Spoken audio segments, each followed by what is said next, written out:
Hello students, a very good morning to all. Welcome to the TSN online classes. Now today I am going to explain class 9 science chapter number 10. The name of this chapter is gravitation. Now what you understand by the gravitation? Gravitation, all objects in the universe attract each other. इस universe में जितने भी objects हैं ये सभी एक दूसरे को अपनी तरफ आकर्षित करते हैं. This force of attraction between the object is called the gravitational force. ये जो अट्रैक्शन है जो कि सभी ऑब्जेक्ट के बीच के अंदर लगता है इसे हम ग्रेविटेशनल फोर्स के नाम से जानते हैं. Now Newton's theory of the gravitational force.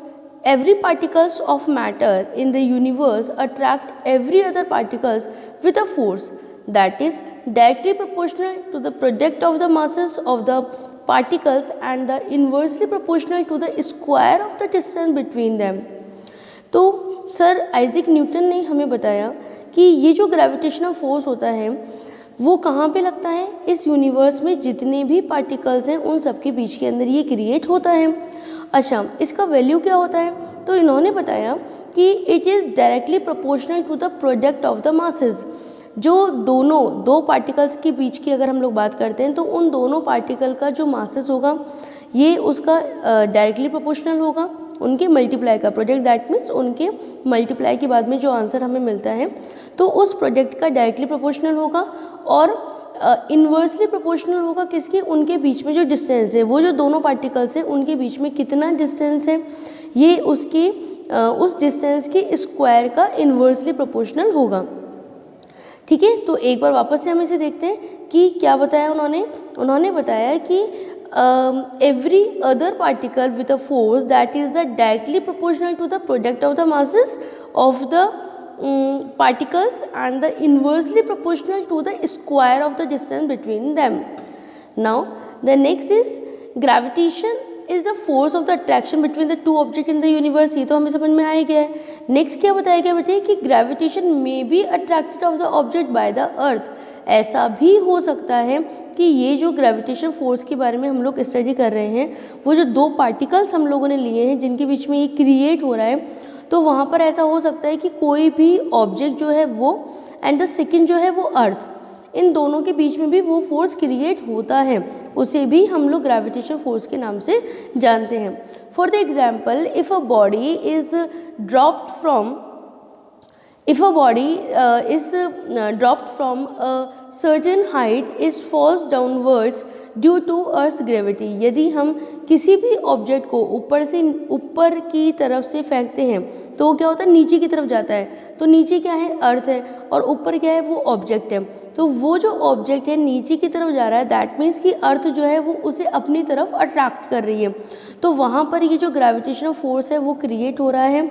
And जो ग्रेविटी क्या है इसे हम नेक्स्ट स्लाइड में आपको एक्सप्लेन करेंगे. If a body is thrown upwards it reaches a certain height and then falls downwards due to the earth gravity. अब आगे ये बताया गया है कि अर्थ की जो ग्रेविटी है उसी वजह से वो जो पार्टिकल्स है वो नीचे की तरफ आता है. तो इसे आप ऐसे समझ सकते हैं कि हमारे पास एक बॉल है, उस बॉल को हमने नीचे से ऊपर की तरफ फेंका है. तो एक लिमिट की हाइट तक पहुंचने के बाद में क्या होगा कि वो नीचे की तरफ वापस से आएगा. तो ये जो बॉल है वापस से नीचे की तरफ आ रहा है. ये क्यों हो रहा है, अर्थ की ग्रेविटी की वजह से हो रहा है. ग्रेविटेशन में भी attraction between the object in a outer space. तो यहाँ पर हम ये समझ रहे हैं इस स्लाइड में कि जो भाई ग्रेविटेशनल फोर्स की हम लोग बात कर रहे हैं वो टू पार्टिकल्स के बीच में भी हो सकता है, वो एक पार्टिकल और अर्थ के बीच में भी हो सकता है और आउटर स्पेस में भी हो सकता है. ग्रेविटेशन में भी attraction between the object in outer space. तो आउटर स्पेस के अंदर जो अट्रैक्शन है वहाँ पर भी ये क्रिएट होता है. Attraction between the earth and the moon. For the example, earth और मून के बीच में जो अट्रैक्शन क्रिएट हो रहा है वो attraction between the sun and the planet. Sun और प्लैनेट के बीच के अंदर जो अट्रैक्शन क्रिएट हो रहा है. नेक्स्ट है हमारे पास में centripetal force. When a body moves in a circular path. जब भी कोई बॉडी एक सर्कुलर पाथ के अंदर घूमती है, मूव करती है, it's changes is direction at every point. तो हर एक पॉइंट के ऊपर उसका जो डायरेक्शन है वो चेंज होता है. The force which keeps the body in the circular path act toward the centre of the circle, वह फोर्स जो कि उस बॉडी को सेंटर पार्ट से उस सर्कुलर पाथ पे बनाए रखता है, उसे हम सेंट्रीपिटल फोर्स के नाम से जानते हैं। If there is no centripetal force the body will move in a straight line tangent to a circular path. फिर आगे बताया गया है कि यदि कोई बॉडी सर्कुलर पाथ के अंदर नहीं है तो वो कैसे जाएगी, स्ट्रेट लाइन में जाएगी, और यदि सर्कुलर पाथ में है तो वो एक सर्कल के अंदर मूव करेगी। यानी कि किसी सर्कल के अंदर मूव करने के लिए सेंट्रीपिटल फोर्स का होना बहुत ज़रूरी है। Now the next is the universal law of the gravitation. It's a very and the very important topic. The universal law of gravitation states that every object in the universe attracts every other object with a force which is directly proportional to product of the masses and the inversely proportional to the square of the distance between them। तो ये अभी हम लोगों ने इस law के बारे में स्टडी किया है और यहाँ पर यही बताया गया है कि इस यूनिवर्स के अंदर जितने भी ऑब्जेक्ट्स हैं उन सभी के बीच में कोई ना कोई एक अट्रैक्शन फोर्स जो होता है वो क्रिएट होता है, जो कि उनके मासेस के डायरेक्टली प्रोपोर्शनल होता है, और जो उनके बीच में डिस्टेंस है, किसके बीच में, पार्टिकल्स के बीच में जो डिस्टेंस है उसका उसके स्क्वायर का इन्वर्सली प्रोपोर्शनल होता है। ठीक है, तो बेटा यहाँ पर हम लोगों ने दो बॉडी ले ली है और दो पार्टिकल्स ले लिए हैं। उनमें से एक जो पार्टिकल है उसका नेम ए है, दूसरा जो है उसका नेम बी है। यहाँ पर जो ए है इसके मास को हमने कैपिटल एम से शो करा है बिकॉज ये साइज़ में थोड़ा सा बड़ा है, मासेस के अंदर थोड़ा सा बड़ा होगा कंपैरेटिवली बी। तो बी जो है उसका जो मास है वो कम होगा, उसके लिए हमने इसे स्मॉल एम से रिप्रेजेंट करा है। Now let's to object A and B of the masses m and the m lies a distance d from the each other। इन दोनों के बीच का जो डिस्टेंस है उसे हमने d से शो किया है। Now accordingly to the universal law of the gravitation the force between the object is directly proportional to the product of the masses and inversely proportional to the square of the distance between them। जब हम लोग ये law इस पे apply करते हैं, किस पे, ये जो प्रैक्टिकली जो हम यहाँ पर डिस्कशन कर रहे हैं उसके ऊपर जब हम ये लॉ अप्लाई करते हैं तो हमें क्या रिजल्ट मिलता है, हमें मिल रहा है F is proportional to capital M multiply by small m and F is inversely proportional to 1/d square. Okay, तो ये जब हम इसे इक्वेशन फर्स्ट और इक्वेशन टू को जब हम कंबाइन करते हैं तो हमें क्या मिलता है बेटे कि F is proportional to the capital M and small m/d square. तो जो प्रोपोर्शनलिटी का साइन है उसको हमें हटाना है और उसके लिए हम एक कांस्टेंट लगाते हैं और वो कांस्टेंट जो है वो है g, यानी कि F is equal to g m into M upon d square, where g is a constant of the proportionality called the universal gravitational constant। तो जो कैपिटल G है उसे हम यूनिवर्सल ग्रेविटेशनल कांस्टेंट के नाम से जानते हैं। Cross multiply we get F multiply by d square is equal to G M capital M into small m। तो यदि हम जो हमें लास्ट इक्वेशन जब मिला है उसको हम क्रॉस मल्टीप्लिकेशन करते हैं तो हमें जो वैल्यूज़ हैं वो मिलती हैं F into d square is equal to capital G multiply by capital M into small m।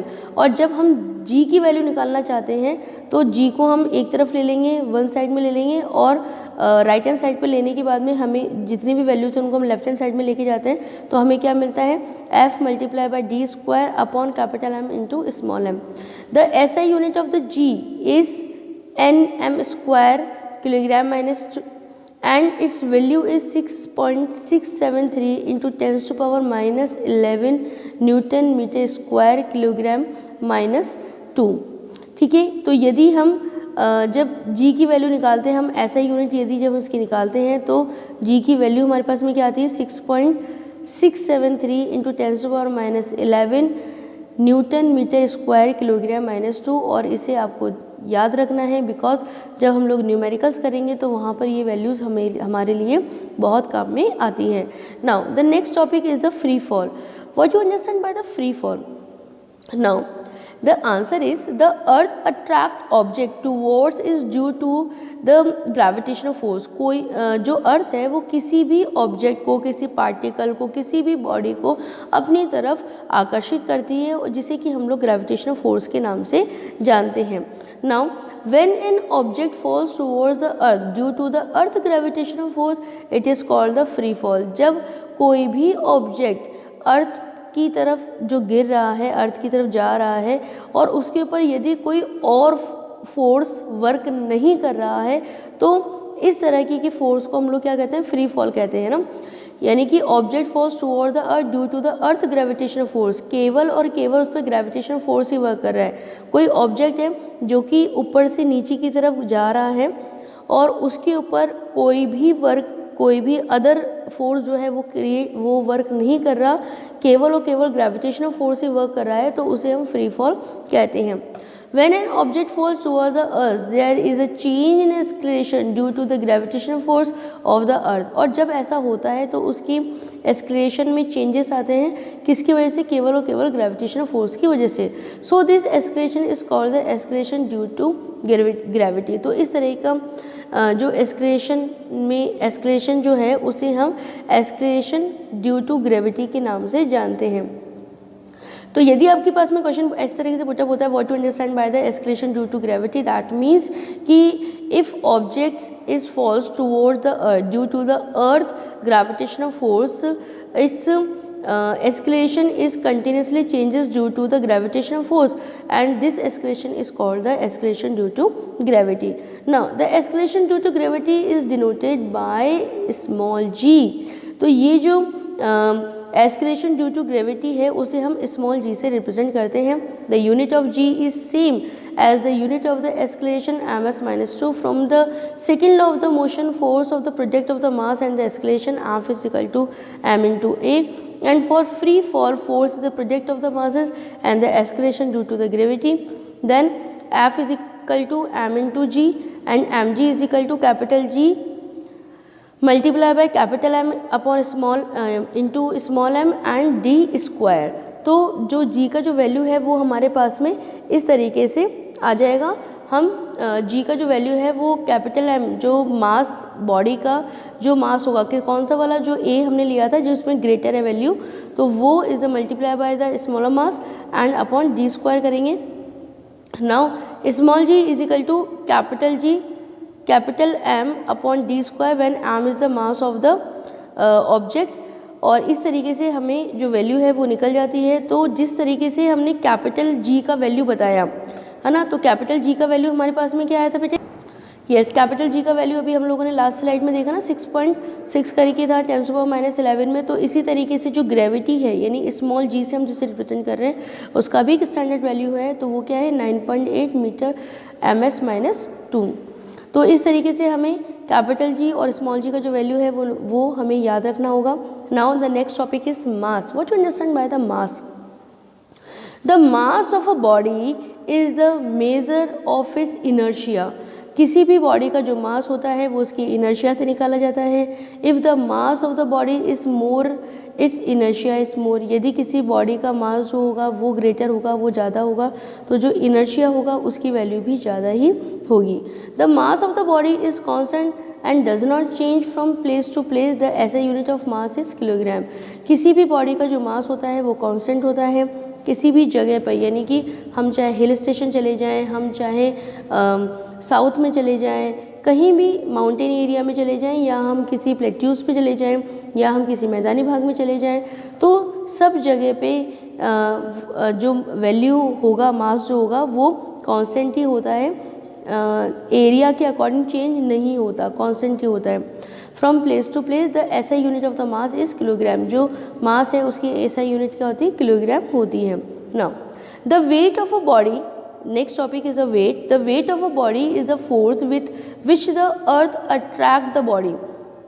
यदि हम बॉडी के वेट को समझना चाहें तो weight of the body is the force with which the earth attract the force, जिसकी वजह से जो अर्थ जो है वो उस बॉडी को अपनी तरफ से अट्रैक्ट करती है।